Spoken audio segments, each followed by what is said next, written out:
पाकिस्तान में सीडीएफ यानी chief of defence को लेकर के इस कुर्सी को लेकर घमासान मचा हुआ है। इस वक्त पाकिस्तान में कोई कॉन्स्टिट्यूशनल आर्मी चीफ नहीं है। फील्ड मार्शल आसिम मुनीर इस कुर्सी पर गैर कानूनी तरीके से इलीगली बैठे हुए हैं। कि क्या ये निज़ाम मज़ीद चलेगा और चलेगा तो कितना अर्सा चलेगा, और इस निज़ाम को बनाने वाले और बहुत सारे इस निज़ाम के साथ जो लोग खुलूस के साथ चल रहे थे वो अभी भी कोशिश कर रहे हैं कि ये निज़ाम बचाया जा सके। यानी 27वीं आईनी तरमीम में जिस किस्म का गंद मार दिया है, जो नाअहली उसमें की गई है, जिस किस्म की उसमें अजीबोगरीब चीज़ें छोड़ दी गई हैं, वो नालायकी अब सामने आ गई है। आसिम मुनीर का टेन्योर खत्म हुआ, रिन्यू नहीं हुआ। उनको एक चीफ डिफेंस फोर्स का एक खिताब देना था, उसका नोटिफिकेशन साइन नहीं हुआ। इस समय आसिम मुनीर क्या कर रहे हैं, कहाँ हैं? वो अपने हेडक्वार्टर में बैठे आर्मी। ये जो है ना, ये नोटिफिकेशन आ जाना चाहिए, वरना बकरे की माँ कब तक खैर मनाएगी। कभी ना कभी तो नहीं, वो तो पता नहीं कितनी ही बार छुरी के नीचे आ चुकी है, लेकिन कहा यह जा रहा है कि इस बार छुरी के नीचे कोई और आ चुका है। नवाज शरीफ जैसे ही उसे पता लगा कि पूरी की पूरी पावर आसिम मुनीर हटाने की कोशिश कर रहा है, वो एक डिक्टेटर बनने की कोशिश कर रहा है, वो पहले ही पतली गली से भाग लिए।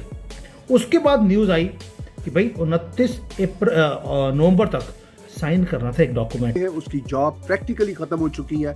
29 नवंबर को उसका आखिरी दिन था कॉन्ट्रैक्ट के मुताबिक। उसके बाद अभी तक उसकी नोटिफिकेशन नहीं हुई।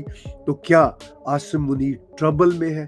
क्यों ट्रबल में है और ये मसाइल क्या है? अबंडेंटली क्लियर कि एक बहुत डिवीजन इस वक्त मौजूद है और हर कोई अपनी पोजीशन के लिए जॉकिंग भी कर रहा है, हसलिंग भी कर रहा है, किसी भी तरीके से अपने आप को इस पोजीशन में डाल लें कि वो इक्तदार का हिस्सा बने। और जो अब नेक्स्ट चैप्टर अब शुरू होने वाला है।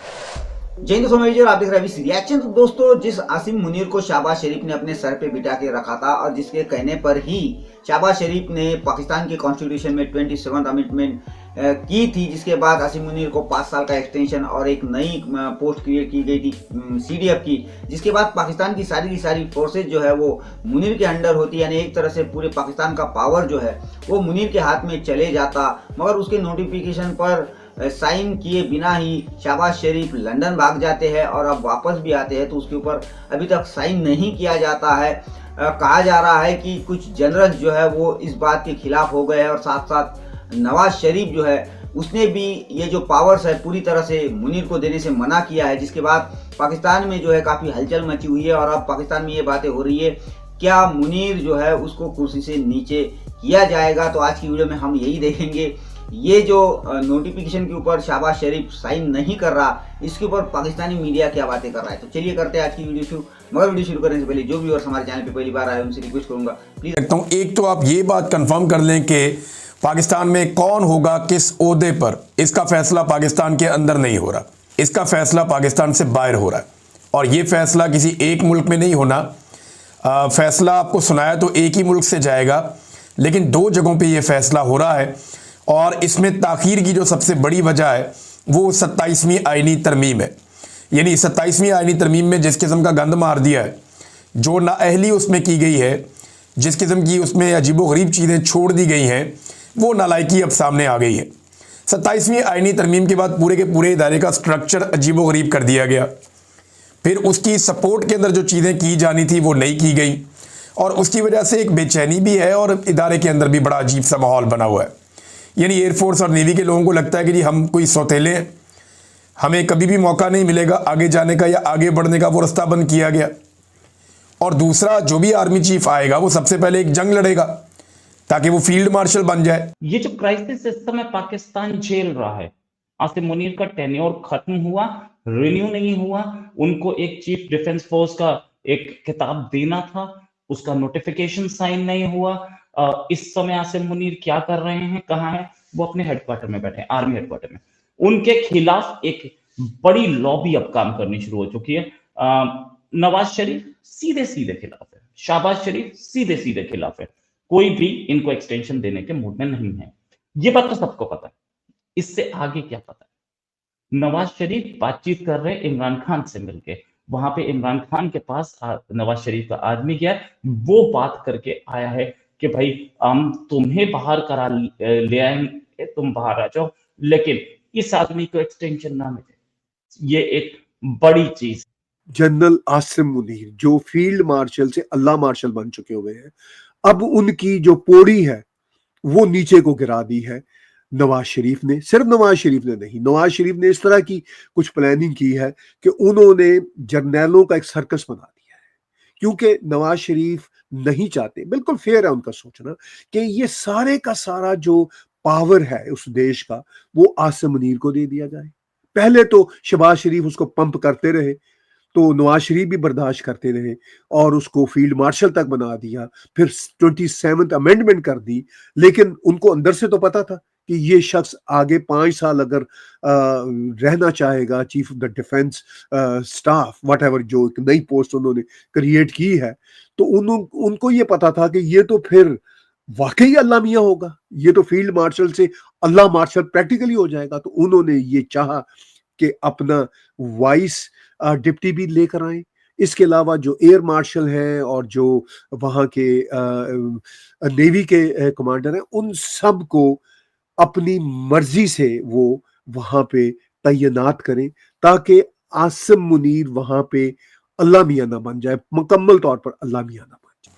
अब कई लोग ये कह रहे हैं कि जनाब हुकूमत ने ये कर दिया, हुकूमत बड़ी नालायक है, हुकूमत बड़ी नाअहल है, हुकूमत ने 27वीं आईनी तरमीम में कोई कोताही की है, कोई नालायकी की है, हुकूमत का तो ना इसमें कोई लेना ना देना। ये तरमीम तो जिन्होंने बनाई है एस्टेब्लिशमेंट ने, इसके ऊपर काम भी एस्टेब्लिशमेंट ने किया है। सियासतदानों को तो इसकी अलिफ बे का भी नहीं पता था, उनके तो हवाले की गई और बताया गया कि जनाब ये पास करवानी है। नवाज शरीफ साहब ने और जरदारी साहब ने सर नीचे फेंक के अपने सारे बंदों को हुक्म दिया, सारे बंदे इकट्ठे किए और उसके बाद ये तरमीम पास करवा ली। और जिन दिनों में ये तरमीम पास हो रही थी उन दिनों में PMLN के MNAs की बाकायदा और पीपल्स पार्टी के तस्वीर दी गई थी एयरपोर्टों के ऊपर कि जनाब ये बंदे, और उनके नाम शाम भी थे कि ये बंदे कम से कम अभी पाकिस्तान से बाहर ट्रैवल नहीं करने चाहिए, अगर इनमें से कोई जाए तो उनको रोक लिया जाए, ताकि पाकिस्तान के अंदर सारे के सारे बंदे मौजूद हों और कल को कोई बहाना ना करे जनाब मैं चला गया। तो ये एस्टेब्लिशमेंट की तरमीम थी, सियासतदानों पे इसका इल्ज़ाम ना लगाएं। सिविल साइड है उसकी राय ये है, बल्कि और भी कुछ लोगों की राय ये है कि जो चीफ ऑफ डिफेंस फोर्सेस का ओहदा है इसको आर्मी चीफ के साथ नथी नहीं किया जाना चाहिए, कंकरेंटली जो अपॉइंट किया जाएगा वो ना हो और ऐसा ऑप्शन रहे मुंतखब वज़ीर आज़म के पास, मुंतखब हुकूमत के पास जो पार्लियामेंट को रिप्रेजेंट करते हैं कि अपॉइंट करने का किसको chief of defence forces appoint किया जाएगा इन 5 फोर्सेस में से, उसका इख्तियार वज़ीर आज़म के पास रहे, सिविल हुकूमत के पास रहे, पार्लियामेंट के पास रहे। और ये है इख्तिलाफ राय। मैंने आपसे बात शेयर कर ली और इस इख्तिलाफ राय का भी जो आधा हिस्सा है उस पर कोई एतराज़ नहीं है। वहाँ पे इत्तेफाक है कि मौजूदा जो फील्ड मार्शल आसिम मुनीर हैं वही चीफ ऑफ डिफेंस फोर्सेस होंगे, लेकिन जब उनके ओहदे की मियाद ख़त्म हो। ये डिबेट हो रही है कि पाकिस्तान के जो डिफेंस चीफ और न्यू आर्मी चीफ जो है वो कौन बनेगा। ये कौन बनेगा करोड़पति वाला जो है ना, जब कौन बनिए कहते हैं तो वो साथ में सिर्फ यही एक सेंटेंस सामने आता है, कौन बनेगा करोड़पति। इसकी वजह यह है कि वो आपको पता है ना अमिताभ बच्चन का कितना जबरदस्ती वाला प्रोग्राम है। लेकिन हम इस वक्त ये बात करें कौन बनेगा आर्मी चीफ। भाई साहब ये जो है ये बहुत बड़ा मामला यहाँ तक पहुंचा है अब कि कहा यह जा रहा है कि आज 5 बजे की 5 PM टुडे की डेडलाइन दे दी गई है कि इस वक्त तक आज 5 बजे तक नोटिफिकेशन आ जाना चाहिए, नहीं तो फिर आप देख लीजिएगा कि क्या होगा, वरना आपकी खैर नहीं है। यानी कुछ इस तरह की खबरें चल रही हैं, हम देख रहे थे बहुत सारे, क्योंकि व्लॉग्स चल रहे हैं, बहुत सारे प्रोग्राम्स चल रहे हैं, सोशल मीडिया पे डिबेट्स हो रही हैं, इंटरनेशनल मीडिया में डिबेट्स हो रही हैं। उसमें जो सिद्दीक जान है उन तक ये खबर जो है वो किसी ने पहुंचाई और उन्होंने सब लोगों तक यानी अपने व्यूअर्स तक पहुंचाई, तो हम आप तक ये खबर पहुंचा रहे हैं उनके मुताबिक कि आज 5 बजे की डेडलाइन दी गई है और आज 5 बजे कहा गया है कि भाई ये जो है ना ये नोटिफिकेशन आ जाना चाहिए, वरना बकरी की माँ कब। दोस्तों ये थी आज की वीडियो। और जिस आसिम मुनीर ने शहबाज को कुर्सी पे तो बिठाया, मगर आज जो आसिम मुनीर चाहता था शहबाज शरीफ से, और शहबाज शरीफ ने भी कुछ हद तक वो काम कर दिया था, यानी 27th अमेंडमेंट कर दी थी, मगर जब उसके नोटिफिकेशन पे साइन करने की बारी आई तो ये 2 दिन के लिए लंदन भाग गया था और अब जब पाकिस्तान में वो वापस आया है तो वो रावलपिंडी न जाते हुए, इस्लामाबाद न जाते हुए वो पहुंचा लाहौर, जहां पर नवाज शरीफ बैठा है। यानी अब इन लोगों को पता चल चुका है कि अगर इस नोटिफिकेशन के ऊपर साइन होता है तो आसिफ मुनीर जो है वो भाई इनको कभी भी इनके पिछवाड़े लात मार सकता है, क्योंकि उस पर साइन होते ही आसिफ मुनीर में वो सारी पावर आ जाएगी, सारी की सारी फोर्सेस इसके अंडर आ जाएगी।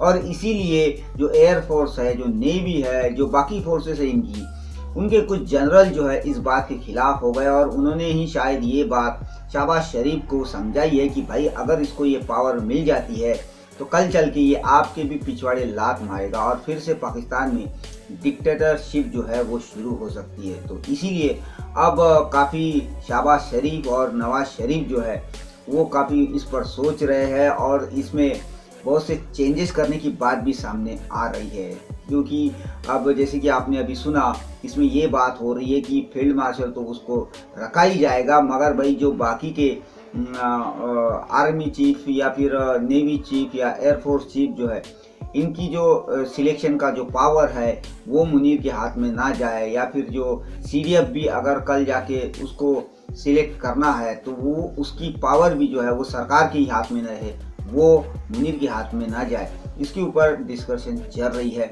या फिर पता नहीं कि कहीं मुनीर की कुर्सी ही ये लोग खाली ना कर दे। तो खैर ये थी आज की वीडियो, आशा करता हूँ आप सभी को अच्छी लगी होगी। तो चलिए चलते हैं, मिलते हैं अगली वीडियो में, तब तक के लिए जय हिंद।